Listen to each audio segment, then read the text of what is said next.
ಕಾಲೇಜಿನಿಂದ ಕರೆ ಮಾಡ್ತಾ ಇರೋದಾಗಿ ಹೇಳಿ ಜೊತೆಗೆ ತರಗತಿ ಶುಲ್ಕವಂತ ಹೇಳಿ ಮಹಿಳೆಯೋರ್ವರು ವಿದ್ಯಾರ್ಥಿಯಿಂದ 2.34 ಲಕ್ಷ ರೂಪಾಯಿ ಪಡೆದು ವಂಚಿಸಿರುವ ಬಗ್ಗೆ ಸೈಬರ್ ಠಾಣೆಯಲ್ಲಿ ಪ್ರಕರಣ ದಾಖಲಾಗಿದೆ.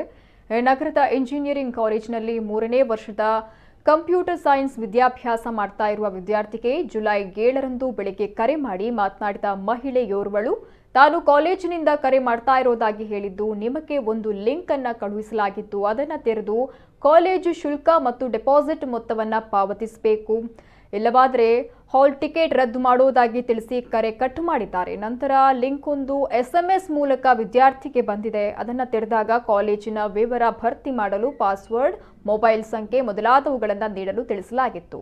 ಅಲ್ಲದೆ ವಾಲೆಟ್ ಮೂಲಕ 200 ರೂಪಾಯಿ ರೀಚಾರ್ಜ್ ಮಾಡುವಂತೆ ತಿಳಿಸಲಾಗಿತ್ತು. ಜುಲೈ 8ರಂದು ಅದೇ ಮಹಿಳೆ ಮತ್ತೆ ಕರೆ ಮಾಡಿ ಹಣ ಪಾವತಿಸಲು ತಿಳಿಸಿದ್ದಾಳೆ.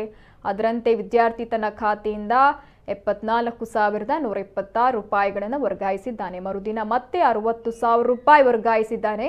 ಬಳಿಕ ತನ್ನ ಖಾತೆಯಲ್ಲಿ ಹಣ ಇಲ್ಲದ ಕಾರಣ ತನ್ನ ಅಕ್ಕನ ಖಾತೆಯಿಂದ 1 ಲಕ್ಷ ರೂಪಾಯಿ ವರ್ಗಾಯಿಸಿದ್ದಾನೆ. ಹೀಗೆ ಹಂತ ಹಂತವಾಗಿ ಮಹಿಳೆಯು ಒಟ್ಟು 2,34,326 ರೂಪಾಯಿಗಳನ್ನು ವರ್ಗಾಯಿಸಿಕೊಂಡಿದ್ದಾಳೆ ಅಂತ ಸೈಬರ್ ಪೊಲೀಸರಿಗೆ ನೀಡಿರುವ ದೂರಿನಲ್ಲಿ ಉಲ್ಲೇಖವಾಗಿದೆ.